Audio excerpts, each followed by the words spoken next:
sama-sama belajar, biar nanti kita jadi orang yang pintar, bersama menuntut ilmu demi kemajuan bangsa dan negara.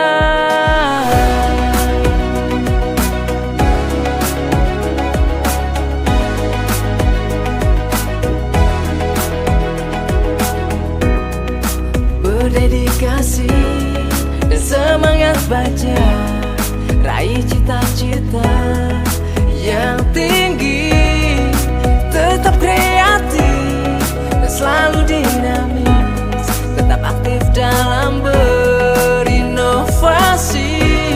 tak kenal lelah mengabdi pada pangkuan ibu pertiwi, maju bersama hebat semua.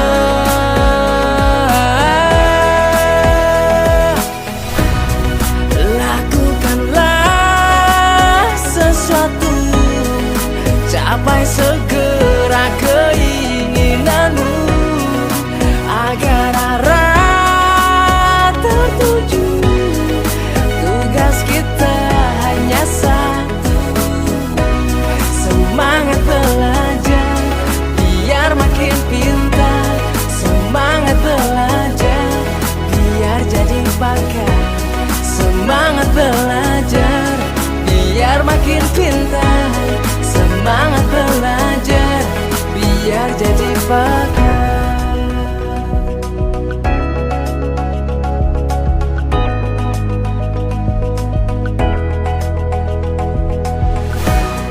Cobalah berpikir dan renungkan kawan, kita harus bisa menghormati jasa para pahlawan. Kita akan menghadapi pilihan yang begitu besar. Mintalah doa pada orang tua dan hormati juga guru-guru kita, maju bersama hebat semua.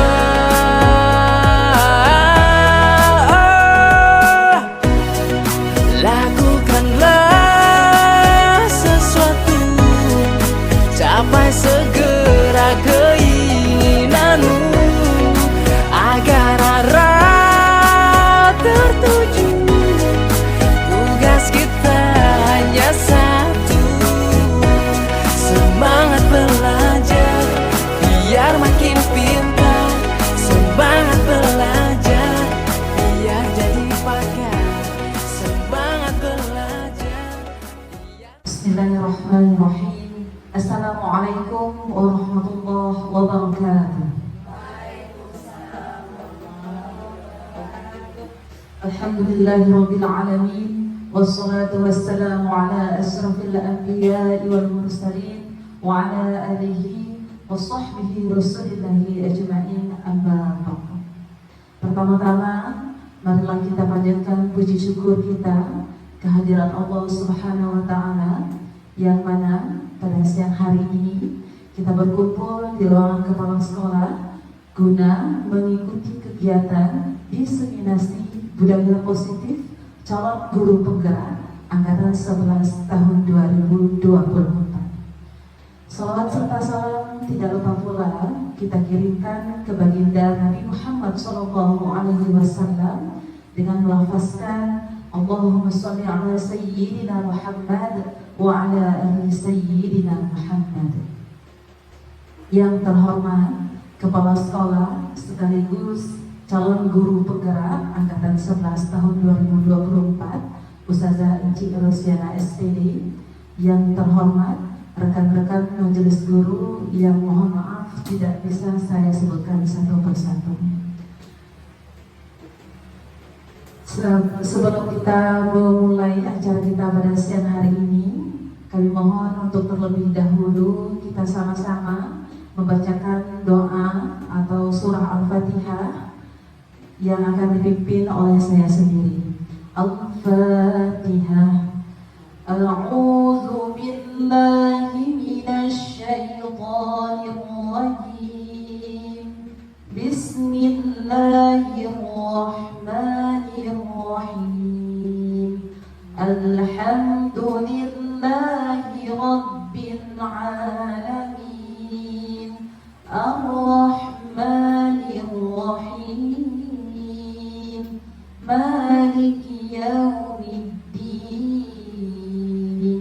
Iyyaka na'budu wa iyyaka nasta'in. Ihdinas siratal mustaqim. Siratal ladzina an'amta 'alaihim ghairil maghdubi 'alaihim waladdallin. Amin. Baiklah, langsung saja untuk tidak memperpanjang mukadimah, kita mulai acara kita, yaitu arahan sekaligus pemaparan diseminasi budaya positif dari calon guru penggerak angkatan 11 yang akan disampaikan langsung oleh Ustazah Eci Rosyana SPD. Kepada Ustazah Eci Rosyana SPD kami persilahkan.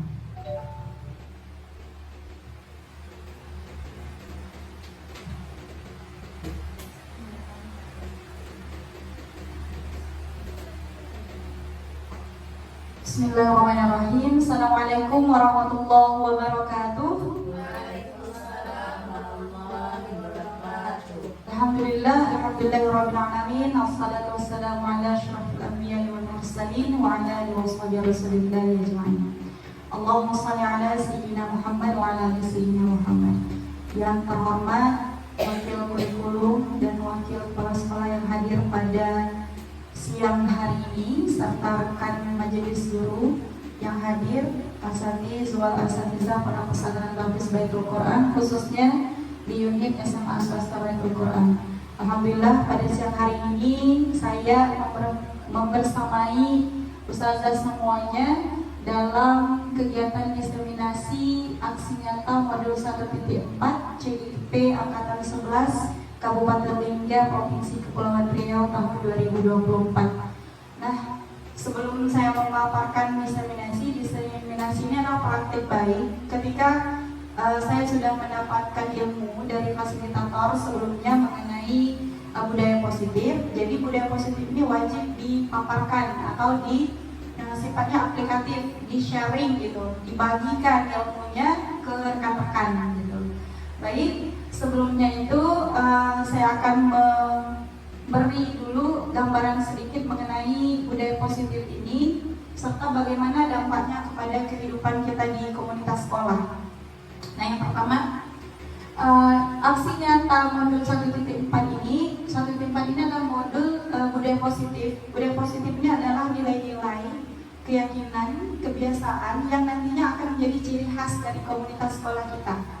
Jadi jika nanti di suatu masa, apakah ada nih perbedaan budaya positif dengan peraturan sekolah? Apakah ada kaitannya dengan hukuman dan sebagainya nanti akan kita paparkan. Nah, untuk selanjutnya, sebelum memasuki apa itu esensi dari budaya positif, saya akan meminta operator untuk melanjutkan halamannya. Oke. Sebelum memasuki esensi budaya positif, saya akan memaparkan dulu mengenai kesepakatan forum yang akan kita jalani lebih kurang 1 jam ini. Yang pertama, jika ada menginginkan memberi pendapat atau saran atau komentar, silakan menggunakan bahasa Indonesia. Kemudian saling menghargai. Jika memang nanti ada yang berbicara, tolong nanti diperhatikan atau mungkin nanti boleh saling menanggapi atau bertanya dengan saling menghargai. Kemudian yang ketiga, berpartisipasi aktif dalam artian ketika saya sudah memaparkan suatu materi, jika tidak paham atau tidak mengerti, silakan ditanggapi atau bertanya. Kemudian yang keempat, menyimak pemaparan. Nah, karena menyimak pemaparan ini adalah hal yang penting untuk kesepakatan forum yang ketiga, berpartisipasi aktif, maka perlu rekan-rekan semuanya, ustazah-ustazah semuanya menyimak secara detail karena ini bakal penting untuk pembelajaran atau proses kita di komunitas sekolah ataupun di pondok pesantren tahfiz Al-Quran. Baik, kawan-kawan semuanya, sebelum kita masuk ke materinya, saya akan ada ice breaking. Ice breaking ini adalah untuk merefresh kepala dulu agar concernnya terfokus gitu, ya. Siap? Siap. Oke. Kata-katanya itu adalah Marina menari di atas menara. Oke. Udah pernah mungkin Marinanya di sini, menarinya gini, di atasnya menara. Oke. Siap?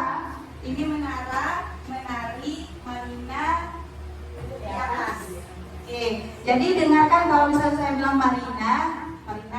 Berarti kalau menari gini, di atas gini, menara gini. Oke, siap? Siap. Oke. Marina menari di atas menara. Jangan lihat saya. Jadi nanti kalau salah kita kasih ini ya. Menari Marina di atas menara. Oke, siap. Sekali lagi. Menara di atas Marina menari. Masya Allah, tepuk tangan untuk kita semuanya. Oke, ini adalah ice breaking yang mungkin udah dapat sebelumnya, cuma saya ulangi lagi untuk merefleksikan diri. Next. Oke, udah refresh? Oke. Selanjutnya, baik guru-guru hebat semuanya, kenapa harus didiseminasikan budaya positif ini? Karena budaya positif ini adalah hal yang penting. Nama pun budaya positif. Budaya itu adalah pembiasaan yang positif. Jadi hal-hal yang positif perlu kita biasakan agar menjadi ciri khas diri kita dan komunitas sekolah. Nah, jadi untuk menjadi guru hebat dengan menerapkan hal-hal yang positif itu adalah hal yang positif, hal yang wajib untuk diri kita sendiri. Dimulai dari mana dulu? Dari diri kita sendiri, baru komunitas sekolah atau orang-orang di sekeliling kita. Next.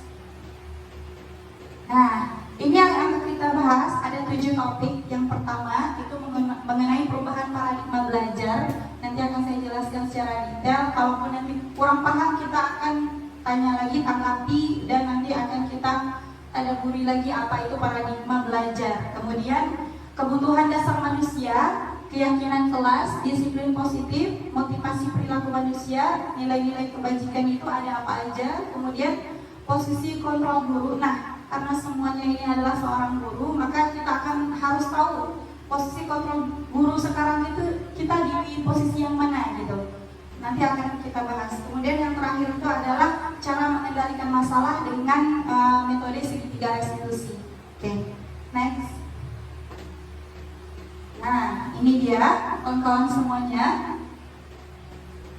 Untuk paradigma pembelajaran, ya, pembelajaran dengan paradigma baru itu merupakan pembelajaran yang dirancang berdasarkan prinsip pembelajaran yang berdiferensiasi. Perlu ustazah-ustazah tahu, prinsip pembelajaran berdiferensiasi ini adalah aktualisasi nyata. Jadi pembelajaran berdiferensiasi ini adalah kita harus tahu dulu, kita harus bisa mendiagnosis kebutuhan murid. Misalnya dalam satu kelas itu kan biasanya kita menyamakan atau menghomogenkan. Tetapi untuk pembelajaran diferensiasi ini kita harus bisa mengheterogenkan, ya, mengheterogenkan dalam arti kemampuan anak itu memang beda-beda, kebutuhan mereka beda-beda. Jadi kita jangan menyamakan. Nah, itu namanya prinsip pembelajaran berdiferensiasi. Sehingga mereka belajar itu nyaman, aman, dan merasa dirinya itu dihargai oleh guru, gitu. Dan sekarang kebutuhannya itu harus berdasarkan tahap perkembangannya. Tahap perkembangannya apa?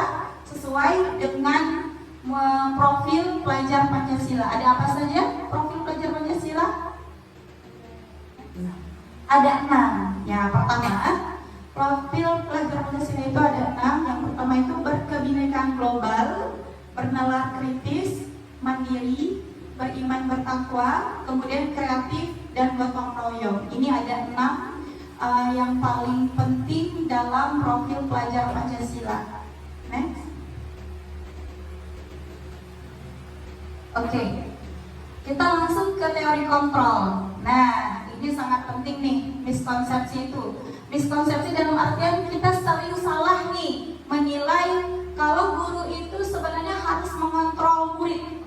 Maksudnya dalam artian kita yang menjadi remote controlnya. Jadi murid itu harus A, harus B, harus C, harus D, tidak. Nah, itu sebenarnya ilusi dalam artian kita salah mengartikan posisi guru itu bukan hanya mengontrol murid. Gitu. Kemudian yang kedua, ilusi bahwa semua penguatan positif itu efektif dan bermanfaat. Nah, terkadang apapun penguatan positif itu malah feedbacknya negatif untuk siswa.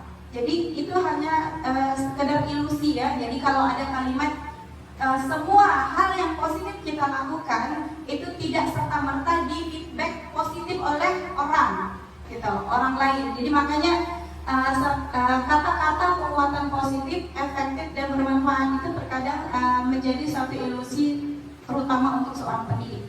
Yang ketiga, ilusi bahwa orang dewasa itu berhak memaksa. Nah, karena kita semuanya udah dewasa, jadi kita sebenarnya tidak berhak untuk memaksa kehendak. Karena ketika kita menginginkan sesuatu, orang lain belum tentu menyenangi hal yang kita inginkan. Ya, jadi kita tidak boleh memaksa seseorang untuk menjadi sesuai apa yang kita inginkan. Nah, yang terakhir, ilusi bahwa kritik dan membuat rasa bersalah mampu menguatkan karakter. Nah, ini yang paling salah nih. Yang paling sering nih, kritik dan membuat rasa bersalah itu mampu menguatkan karakter, itu salah. Ya, jadi sebenarnya dengan cara segitiga restitusi, nanti langkah-langkah restitusi akan saya jelaskan untuk mencari solusi yang cerdas itu bagaimana dengan tidak mengkritik dan membuat pembuat masalah itu merasa bersalah. Jadi ini nanti akan saya kasih tips dan triknya. Next. Nah, ini dia. Tadi kan kita udah bahas nih mengenai paradigma belajar. Jadi sekarang itu kita lebih banyak ke stimulus respon. Stimulus respon itu adalah kita mengeneralkan sesuatu untuk sama dan sesuai dengan kehendak kita. Nah, itu namanya stimulus respon. Jadi kita sekarang ubah stimulus respon ini, yang kita inginkan itu kita ubah menjadi teori kontrol. Teori kontrol itu yang pertama bedanya adalah kebutuhan kita itu sebenarnya berbeda, bukan sama. Contoh, saya misalnya di kelas memiliki pembelajaran biologi yang sangat teorinya itu adalah keanekaragaman hayati. Berbeda dengan Ustazah Elsa yang kebutuhan belajarnya mungkin lebih kepada hitung-hitung, kemudian analogi, kemudian logika dan sebagainya. Berbeda. Jadi ketika kita mengeneralkan suatu kebutuhan anak, menyamakan, maka kita tidak akan bisa mencapai satu tujuan. Bisa mencapai satu tujuan, tetapi itu bakal hilang dalam sekejap atau jangka pendek. Karena dia sifatnya memaksa. Kita memaksa seseorang untuk menyesuaikan dengan kehendak kita. Nah, itu namanya stimulus respon. Nah, kemudian yang kedua, setiap orang itu melihat hal yang sama. Nah, kita ubah paradigma kita. Semua orang itu, santri kita itu, siswa kita itu, dia memiliki pandangan yang berbeda, bukan sama. Jadi kita tidak bisa mengeneralkan satu orang atau dua orang atau beberapa orang itu, kalian ini semuanya pintar, kalian ini semuanya cerdas, kalian ini semuanya tidak pintar. Tidak bisa kita mengeneralkan seperti itu. Tetapi kita bisa membuat teori kontrol baru dengan menganggap bahwa seseorang itu memiliki karakteristik yang berbeda, memiliki kebutuhan yang berbeda, memiliki keyakinan yang berbeda. Jadi di situ kita harus tanamkan dulu sebagai seorang pendidik, baik itu di rumah maupun di sekolah. Kalau misalnya punya anak banyak nih di rumah, sama nih, ini bisa diterapkan stimulus respon ataupun teori kontrol ini. Jadi stimulus responnya itu lama-lama dihilangkan dulu agar menjadi teori kontrol. Karena sedangkan anak kandung kita aja misalnya memiliki 6 orang anak, itu memiliki karakteristik yang berbeda, apalagi ketika berada di sekolah yang memang latar belakangnya juga berbeda, profil kebutuhannya juga berbeda. Next. Nah, ini ini terlalu ini ya teoritis, tapi nanti kita akan ini. Oke, apa itu disiplin positif? Nah, tadi ada budaya positif. Budaya positif itu adalah nilai-nilai, kebiasaan, keyakinan yang kemudian nantinya akan menjadi ciri khas suatu komunitas sekolah. Nah, timbullah disiplin positif. Disiplin positif ini adalah salah satu cara penerapan disiplin yang bertujuan untuk menumbuhkan kesadaran peserta didik tanpa imbalan penghargaan. Nah, ini yang paling sering nih saya lakukan. Mungkin kalau ibu-ibu, mungkin ustazah lainnya mungkin pernah. Saya paling sering memberi penghargaan kepada anak. Pokoknya salah. Misal mereka, ayo siapa yang ini dapat coklat, ayo siapa ini dapat uang 20.000 rupiah, ayo siapa yang paling tinggi kuisnya, ustazah akan traktir momoyo misalnya. Rupanya salah itu. Rupanya memberikan imbalan ini merupakan suatu hal yang berdampak buruk terhadap diri dia. Jadi dia merasa struggle, dalam artian mereka itu berperang hanya untuk mengambil hadiah atau reward. Jadi bagaimana reward ini ditiadakan, tetapi tumbuhkan rasa motivasi dia memang tanpa hadiah saya memang harus melakukan hal positif gitu. Saya harus disiplin tanpa hadiah, saya harus aktif di kelas tanpa hadiah gitu. Jadi hal yang ini akan menjadi keyakinan dia dan secara terus-menerus mendarah daging. Walaupun dia tidak berada lagi di satu sekolah atau di komunitas sekolah tersebut. Next. Oke. Setelah kita bahas mengenai disiplin positif, ini ada namanya nilai-nilai kebajikan. Nah, nilai-nilai kebajikan ini adalah nilai yang disepakati bersama, lepas dari apa bangsanya, apa agamanya, apa sukunya, apa bahasanya, dan semua latar belakangnya, miskin, kaya, dan sebagainya itu kita lepaskan. Nah, apa saja yang menjadi nilai-nilai kebajikan? Contohnya itu adalah nih, profil pelajar Pancasila, beriman dan bertakwa, itu merupakan satu contoh nilai kebajikan. Berakhlak mulia juga termasuk contoh nilai kebajikan. Bergotong royong, mandiri, kreatif.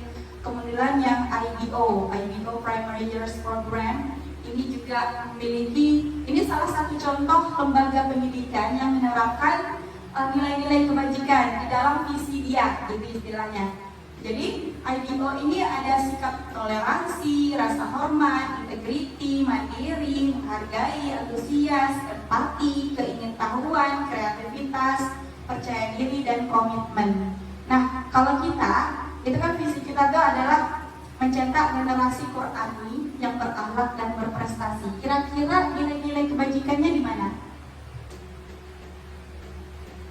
Mencetak generasi Qurani yang berakhlak dan berprestasi. Nilai kebajikannya di mana? Berakhlak. Terus generasi Qurani dan berprestasi. Oke, itu hanya 3. Tapi kalau yang IBO Primary Years ini, cuman kalau generasi Qurani itu udah include semuanya ya. Toleransi juga ada di dalamnya, disiplin juga ada di dalamnya, rasa hormat juga ada di dalamnya. Makanya visi kita itu dibuat general, generasi Qurani, karena generasi Qurani itu udah masuk profil belajar Pancasila di dalamnya. Kemudian keterampilan hidup atau life skill nih, kita itu paling suka nih, atau paling sering melihat orang yang suka melihat orang yang dapat dipercaya, lurus hatinya, pendengar yang aktif, tidak merendahkan orang lain, dan memberikan yang terbaik untuk diri dan orang sekitar. Nah, ini salah satu contoh nilai kebajikan. Minimal kita punya ini dulu. Ini apa kita punya ini dulu?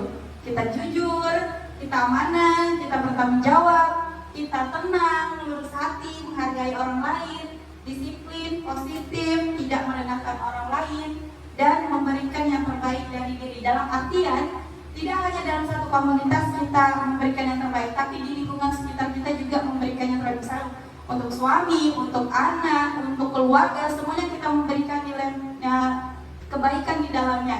Termasuk cara perawatan diri juga. Jadi apapun yang esensinya adalah memberikan yang terbaik dari diri, untuk diri, oleh diri adalah nilai kebajikan. Ya, next. Oke, nah ini yang paling penting sebenarnya. Next deh. Nah, siapa yang tak mau bertahan hidup? Siapa yang tak mau kasih sayang? Ini ada 5.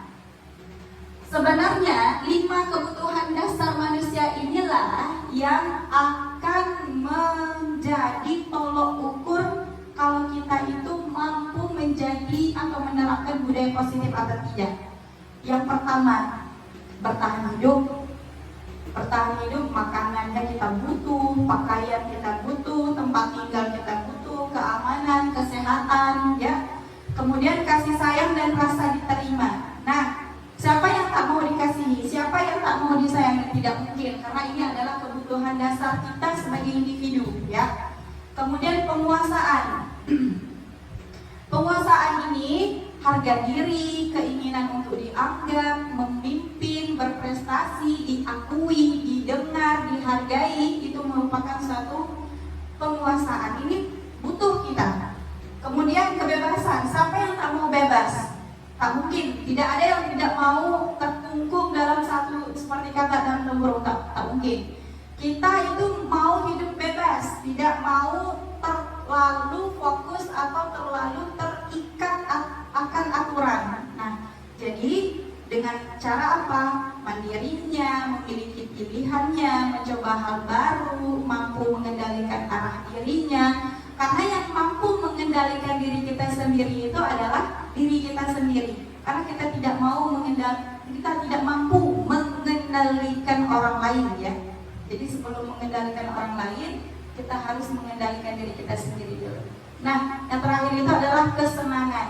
Siapa yang tidak mau kesenangan? Bermain, humor, antusiasme, tertawa, senyum. Tak mungkin kalau ada audiens di sini tak mau senang, nah berarti itu hidupnya seperti apa ya? Mungkin besok lusa bunuh diri kayaknya. Kalau misalnya 5 ini tidak ada, salah satunya saja tidak ada, mungkin kebutuhannya itu kurang tercukupi.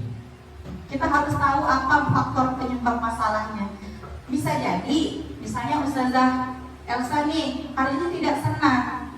Apa menjadi permasalahan Ustazah Elsa?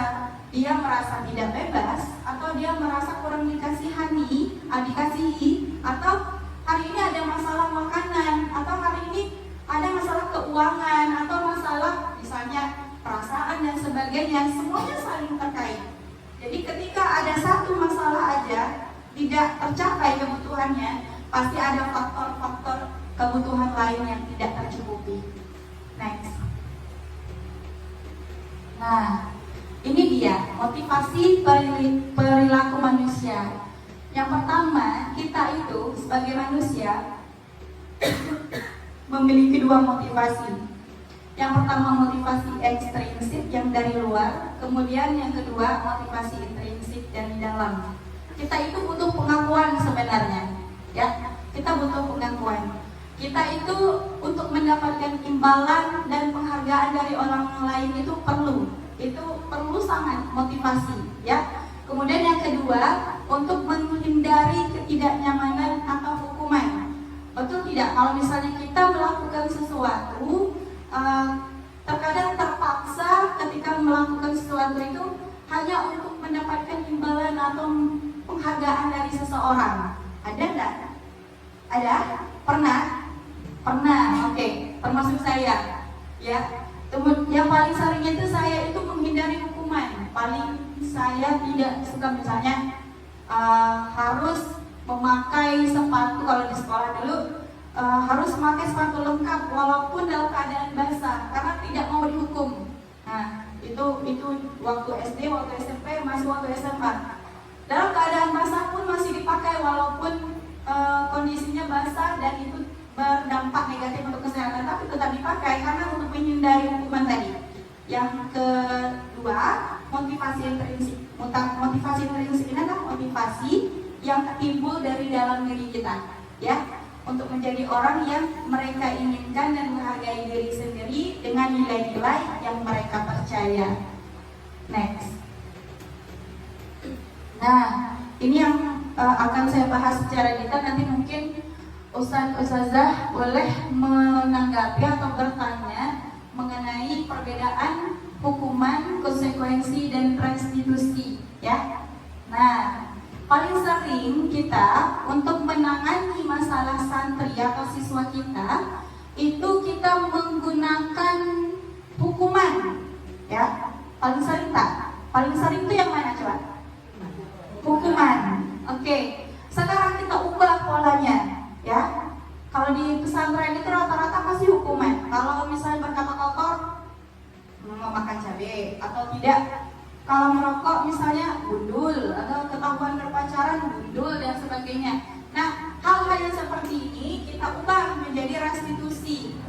Restitusi ini adalah proses menciptakan kondisi bagi murid untuk memperbaiki kesalahan. Dengan cara apa? Dengan cara apa kita membuat restitusi? Dengan membuat keyakinan, ya. Membuat apa? Keyakinan. Nah, yang paling sering itu adalah hukuman yang paling kita terapkan di dalam komunitas sekolah. Perbedaan antara hukuman, kalau konsekuensi masih mending, ya. Konsekuensi masih mending, ini masih bisa kita terapkan. Tetapi ketika hukuman, dia bersifatnya satu arah, dalam artian ketika kita maunya A, santri itu harus A. Kita tidak mau lagi mendapat atau meminta penjelasan atau persetujuan dari murid atau siswa kita. Nah, jadi sebenarnya ketika kita mendapatkan dua arah, misalnya saya oke nak, gitu. Mungkin di kelas Ustazah nanti kamu tidak boleh tidur, tuh sepakat kita yakini untuk sepakat kelas kali ini, yakin kan? Berarti kalau misalnya tidak yakin, dalam suatu masa Ustazah ketemu kamu tidur, apa yang harus kamu lakukan? Apa yang harus Ustazah lakukan? Nah, langsung dilempar balik ke dia. Dia yang membuat aturan, dia yang membuat keyakinan, dia yang akan bertanggung jawab atas kesalahan dia, gitu. Jadi itulah yang namanya restitusi. Berbeda dengan hukuman. Kalau hukuman itu kan bersifat satu arah. Misalnya ketika merokok digundul, ketika tidur di kelas misalnya naik kaki naik kaki satu misalnya, atau enggak lari keliling lapangan, nah itu salah. Itu bakal berdampak negatif dan itu mengingatnya itu, memorialnya itu bakal ingat terus sampai dia mati gitu selamanya. Next. Oke. 5 posisi kontrol guru. Ada 5 posisi kontrol guru itu. Kira-kira nih Ustazah udah di posisi mana? Dari posisi mana? Penghukum. Oke. Ada yang membuat merasa bersalah tak? Tapi kalau saya seringnya menghukum juga. Ustazah Elsa menghukum. Ustazah ya? Menghukum. Ustazah Febri di posisi mana? Menghukum. Menghukum juga. Berarti rata-rata menghukum. Ustazah Elsa juga menghukum. Oke, kita coba cek satu-satu apa itu, di mana posisi kita sekarang.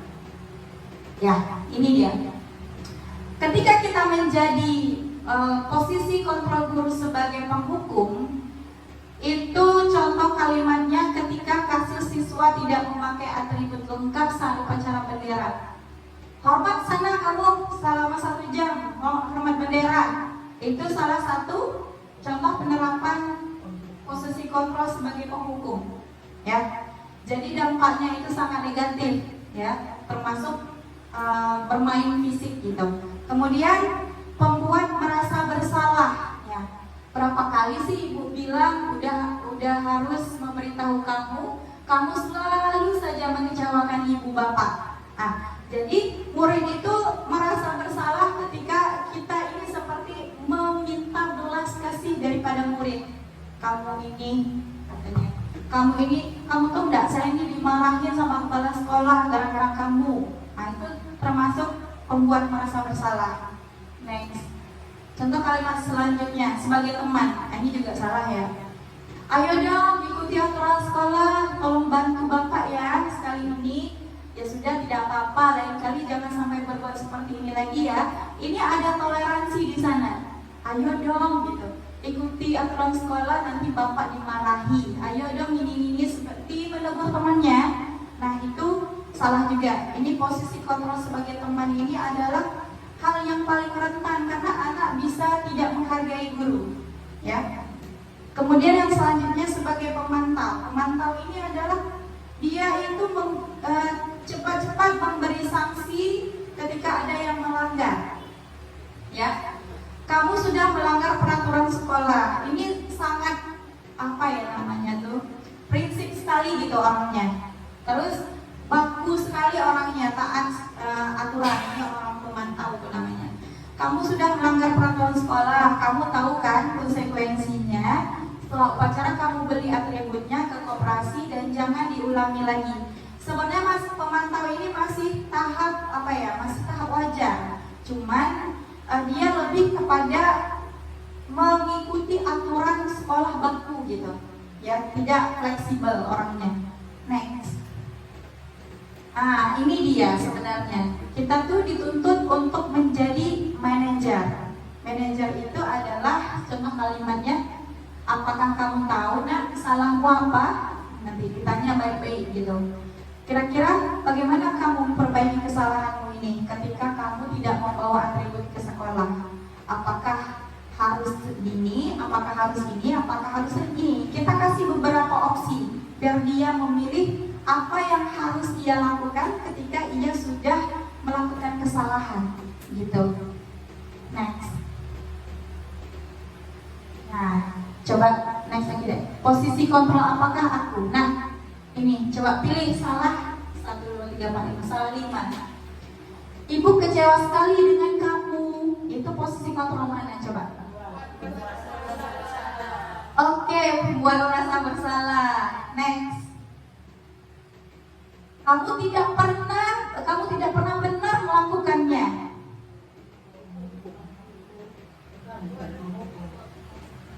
Apa? Kamu tidak pernah benar melakukannya. Pemantau, benar. Dia tuh baku terhadap aturan, ya. Terus yang ketiga, apa rencanamu untuk menyelesaikan masalah ini? Manajer. Oke, bagus sekali, tepuk tangan untuk kita semuanya. Oke, next. Oke, nah terakhir nih. Ayolah lakukan ini demi ibu ya, biar ibu tidak dimarahi.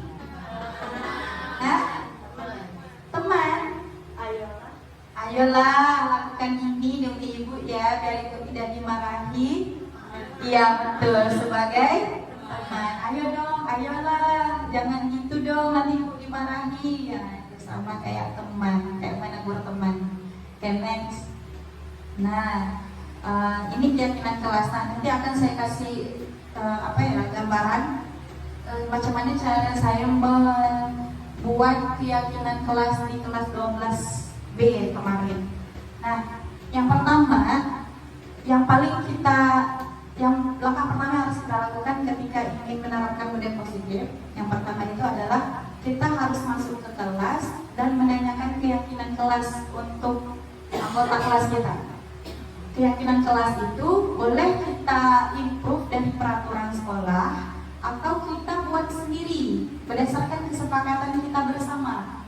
Misal, macam kemarin itu saya masuk di kelas 12B, itu saya kasih sticky note satu-satu. Saya akan kasih mereka kebebasan untuk membuat keyakinan kelas ketika kelas biologi. Misalnya, Ustazah kami inginnya praktikum terus. Terus yang kedua, Ustazah kami ingin saling menghargai. Tidak boleh tidur. Itu ada tuh, tidak boleh tidur. Kemudian yang keempat, saya mau bebas makan dan minum di kelas. Ya kan, misalnya gitu ya. Terus Sebenarnya boleh kita buat itu dulu, kita kasih kebebasan mereka asalkan berdampak positif untuk mereka gitu. Jangan sampai ketika kita izinkan mereka makan minum, mereka semena-mena untuk makan minum tanpa aturan. Kita boleh mengizinkan mereka makan minum, tapi dengan izin kita, dengan cara kita, gitu.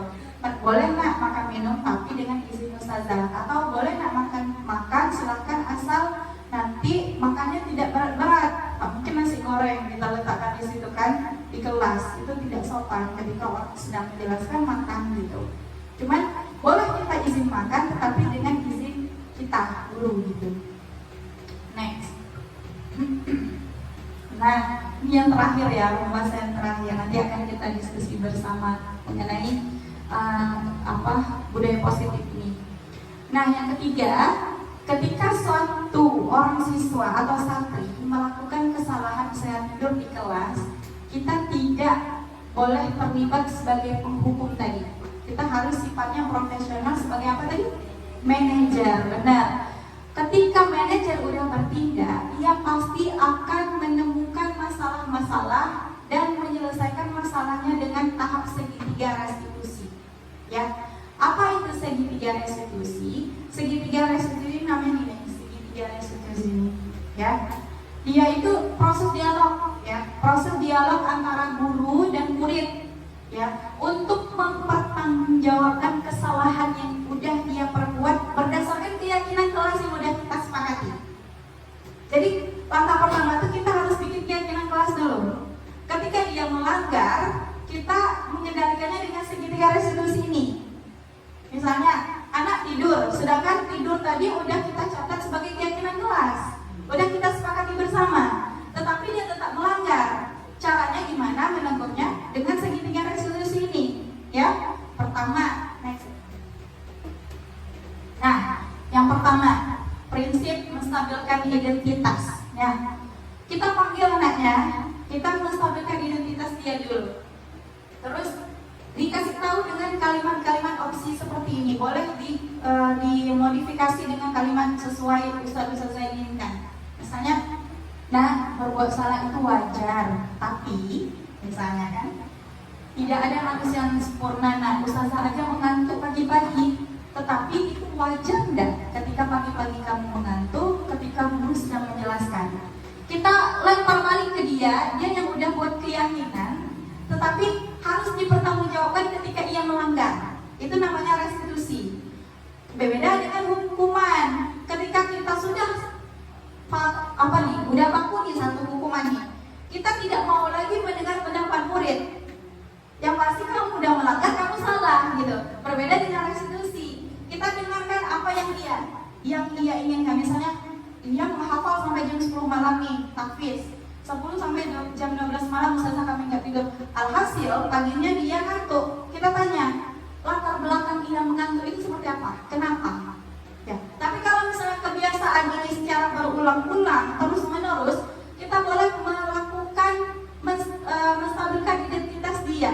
Kamu ini sebenarnya inginnya apa? Nah, kita lempar balik ke dia. Ketika keyakinan kelas ini udah kita sepakati dan ia langgar secara berulang-ulang, kita ubah lagi keyakinan kelasnya agar efektif. Kalau keyakinan kelasnya dilanggar terus, otomatis tidak efektif kan? Kita ulang lagi. Ketika saya tidur 3 kali, ketika saya tidur 4 kali, apa yang konsekuensinya? Dengan tidak menghukum.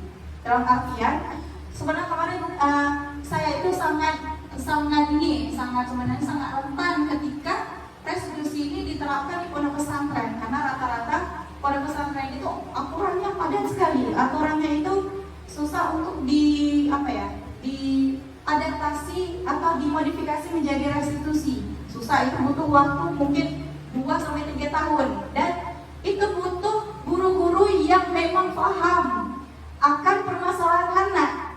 Background anak seperti apa, yang pasti guru BK yang paling paham. Kalau kita mah tahu satu kelas kita itu aja yang paham, gitu kan? Nah, next.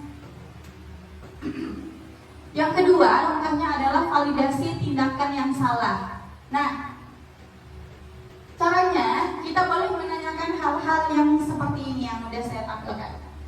Kamu pasti punya alasan, mengapa kamu melakukan itu. Kamu patut bangga karena telah melindungi sesuatu yang penting buat kamu, tetapi ada tetapinya. Kita naikkan dulu dia, gitu, naik setinggi-tingginya, kemudian kita ada beloknya sedikit. Tujuannya apa? Untuk menyadarkan diri dia kalau dia itu salah. Kita putarkan balik, gitu. Itulah sebenarnya mungkin ada ustaz-ustaz yang sudah melakukan ini, tetapi mungkin tidak tahu istilah. Oh, ini namanya validasi tindakan. Oh, ini namanya apa namanya tadi? Segitiga restitusi. Mungkin ada yang belum bisa menganalogikan atau baru tahu istilah validasi tindakan yang salah ini. Next. Nah, yang terakhir itu adalah menanyakan keyakinan. Yang pertama, ketika udah menstabilkan identitas, kamu tahu kamu salah. Yang kedua, kenapa kamu melakukan itu? Yang ketiga, menanyakan keyakinan. Kamu ingin menjadi orang yang seperti apa sih, nak? Sebenarnya kita ini udah melakukan keyakinan loh. Kita udah membuat keyakinan. Kamu langgar. Nah, ketika kamu langgar ini, kamu sudah melanggar keyakinan. Apa yang harus kamu lakukan selanjutnya? Ini cara menanyakan keyakinan ya. Next. Nah, kita berada di ujung nih, ya. Kesimpulan.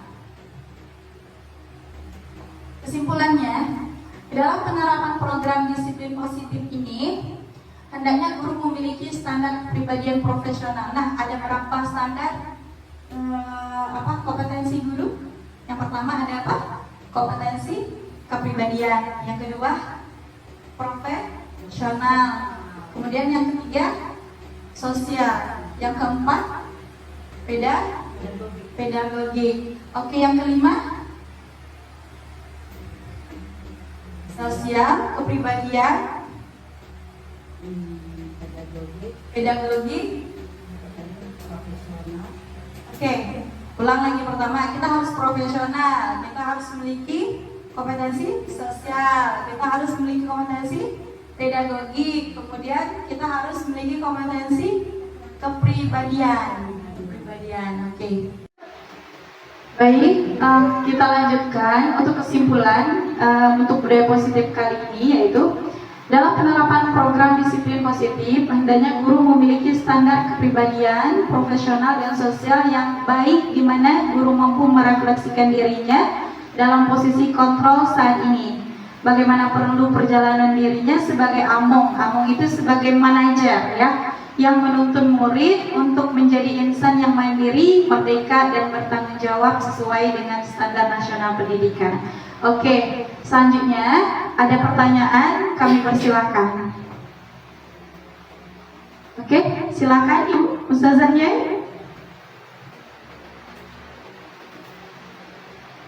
Terima kasih telah memberikan kepada kami kesempatan untuk bertanya tentang budaya positif ini tadi.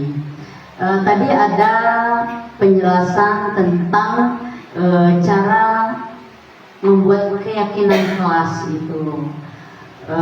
Di sini saya belum paham tentang bagaimana cara membuat keyakinan kelas itu. Nah, apakah membuat keyakinan kelas itu kita berikan kebebasan kepada anak untuk menyampaikan pendapatnya tentang apa saja keyakinan kelas yang perlu disepakati, atau guru yang mempersiapkan segala keyakinan kelas yang akan disepakati itu, dan tapi dibicarakan bersama, disepakati bersama dengan anak-anak. Bisa mungkin anak beri saran mana yang ini yang mereka inginkan yang telah diberikan oleh guru, dan mungkin bisa dari peraturan yang telah ada. Nah, ini yang ingin saya pahami betul, bagaimana cara membentuk atau membuat keyakinan kelas ini tadi. Terima kasih. Baik, terima kasih Bu ya atas pertanyaannya. Saya akan merefleksikan kembali pertanyaannya. Pertanyaannya ialah bagaimana cara membuat keyakinan kelas yang benar gitu. Apakah boleh adopsi dari peraturan kelas atau boleh dari peraturan sekolah atau boleh menggunakan atau siswa itu sendiri yang kita beri kebebasan untuk membuat keyakinan kelas atau kita sebagai guru bisa membuat keyakinan kelas. Nah, sebenarnya itu jawabannya ialah boleh-boleh saja, bebas. Yang pertama, caranya membuat keyakinan kelas itu yang pertama boleh dengan mengadopsi peraturan sekolah. Jadi peraturan sekolah yang sifatnya bahasanya negatif kita ubah ke bahasa yang positif, ya. Kemudian yang kedua, kita boleh memberi kebebasan sebebas-bebasnya kepada siswa, tetapi dipantau oleh kita. Kita buat kesepakatan bersama. Ketika siswa udah oke, kita udah oke, kita enak, siswa enak, sepakat, ditandatangani, yakin, gitu.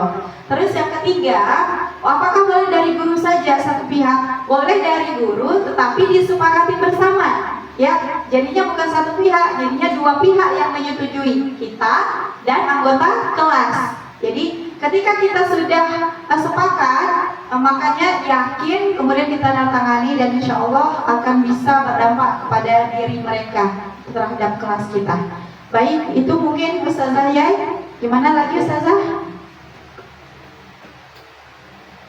Baik, ini ada contoh suatu kasus ya dalam pembelajaran saya sendiri.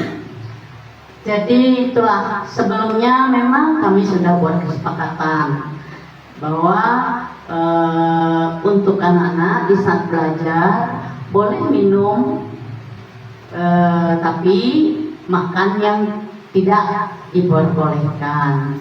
Nah, fakta ini terjadi.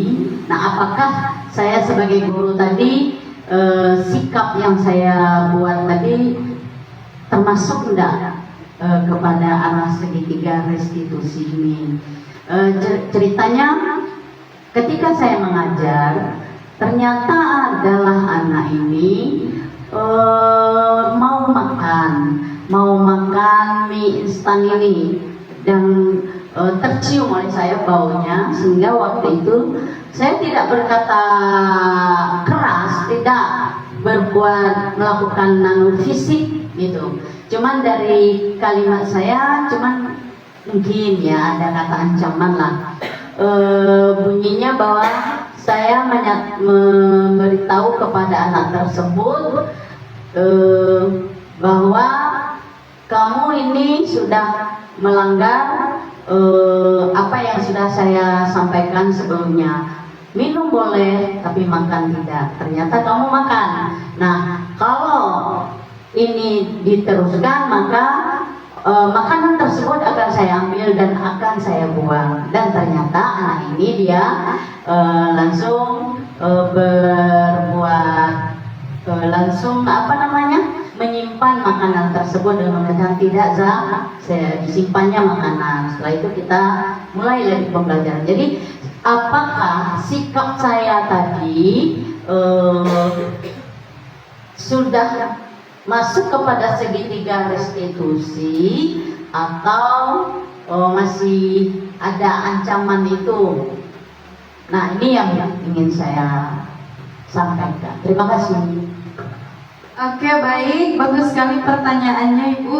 Jadi ketika ada siswa atau santri masuk kelas membawa makanan, cuman kesepakatan kelasnya udah dibuat tetapi tidak makan, cuma diizinkan untuk minum. Nah, berarti dia sudah melanggar keyakinan kelas kan?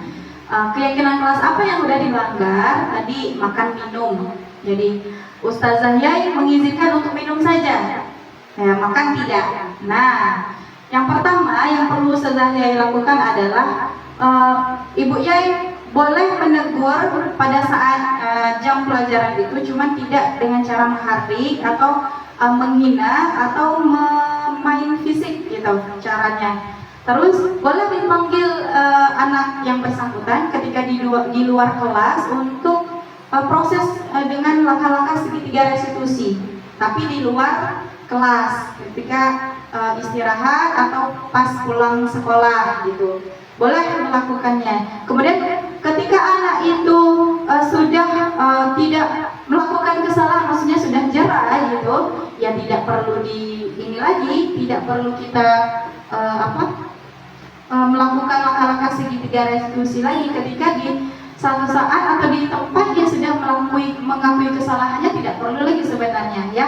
Nah, tetapi sebenarnya kita tuh sama-sama butuh makan gitu, makan mie tadi, cuman caranya yang salah. Caranya pertama yang salah, kenapa? Makan pada saat di jam pelajaran yang tidak sesuai dengan kesepakatan atau keyakinan. Yang kedua, tidak menghargai guru jatuhnya. Ya, keyakinan kelas udah banyak sekali dilanggar. Nah, caranya adalah dengan memvalidasi tindakan yang salah, ya. Dan itu harus di luar kelas. Restitusinya dilakukan harus di luar kelas atau face to face. Boleh di ruang BK atau di ruang majelis guru atau di ruang kepala sekolah, itu boleh. Nah, tapi Bu boleh menegurnya secara secara langsung dengan ketetapan konsekuensi, bukan berarti dengan cara menghukum gitu ya. Baik, mungkin itu Bu yang dapat saya sampaikan. Ada lagi pertanyaan Ustazah? Ustaz? Oke, silakan. Baik, terima kasih. Di sini saya mau bertanya, kan tadi kalau keyakinan itu kan kata kakak seperti kesepakatan kelas. Nah, Elsa ini membuat kesepakatan kelas kalau tidurnya lebih dari 3 kali, Elsa suruh keluar kelas. Nah, apakah yang Elsa lakukan ini sesuai dengan yang budaya positif? Sekian, terima kasih. Baik, bagus sekali pertanyaan Elsa. Elsa ini 3 kali kalau tidur di kelas, muridnya disuruh keluar. Nah, sebenarnya ini boleh ada 2 pandangan. Pertama, ketika keluar kelas dia tidak ngapa-ngapain, itu termasuk hukuman. Kedua, ketika mereka keluar kelas ditugaskan untuk tugas yang linear dengan mata pelajaran dia, itu namanya konsekuensi. Ya, jadi ketika konsekuensi ini sudah diaplikasikan, diterapkan segitiga restitusinya. Jadi, misalnya Ustazah Elsa, apakah salah nih? Elsa bertanya, apakah salah nih Kak menerapkan hal tersebut? Sebenarnya tidak salah ketika udah 3 kali berturut-turut, cuman keluarnya itu ngapain? Itu harus dikontrol juga. Keluar kelasnya itu misalnya mengerjakan soal apa gitu, atau membaca buku di perpustakaan yang sesuai dengan materi hari ini. Nah, itu namanya konsekuensi, itu masih boleh diterapkan. Tetapi ketika sudah bermain fisik, misalnya Elsa Elsa temukan di pelajaran Elsa itu udah 3 kali tidur, terus Elsa suruh keliling lapangan atau hormat bendera. Nah, itu tidak boleh karena itu termasuk hukuman dan itu tidak linear dengan kebutuhan mereka. Ya, itu pertanyaannya. Jadi dulu memang kesepakatan kelas namanya, sekarang namanya keyakinan kelas. Jadi udah berubah di angkatan 11-10, itu namanya keyakinan kelas, biar lebih yakin lagi. Udah yakin baru sepakat, ditandatangani dan disetujui oleh bersama, begitu. Begitu Elsa, boleh nanti itu sudah bagus ininya, cuman nanti restitusinya harus tetap dilanjutkan. Tapi konsekuensinya tetap bagus, cuman harus linear tadi. Oke, Sah? Oke, baik. Yang lain ada pertanyaan? Cukup? Oke, kalau sudah cukup, mungkin itu saja yang dapat saya sampaikan. Tepuk tangan untuk kita semuanya. Terima kasih atas atensinya. Saya kembali ke moderator atau MC. Assalamualaikum warahmatullahi wabarakatuh.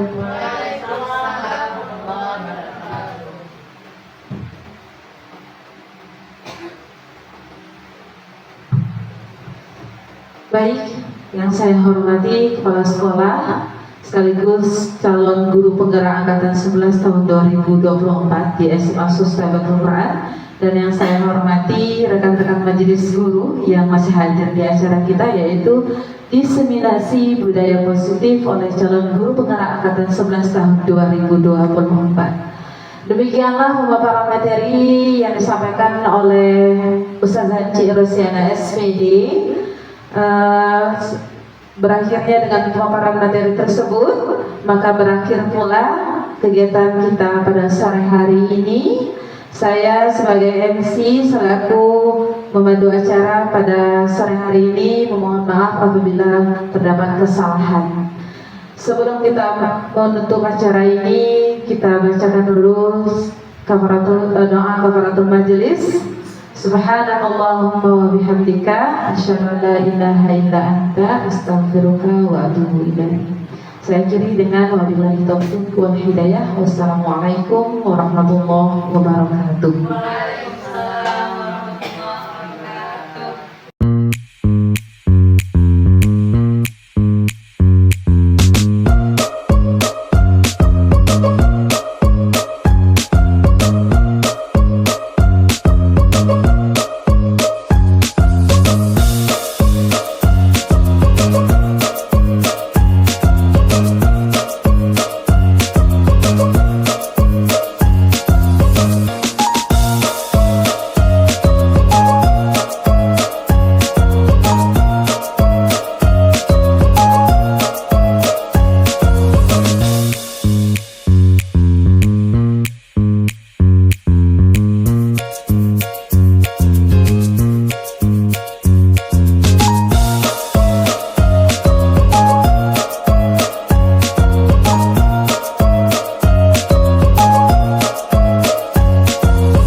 biasa.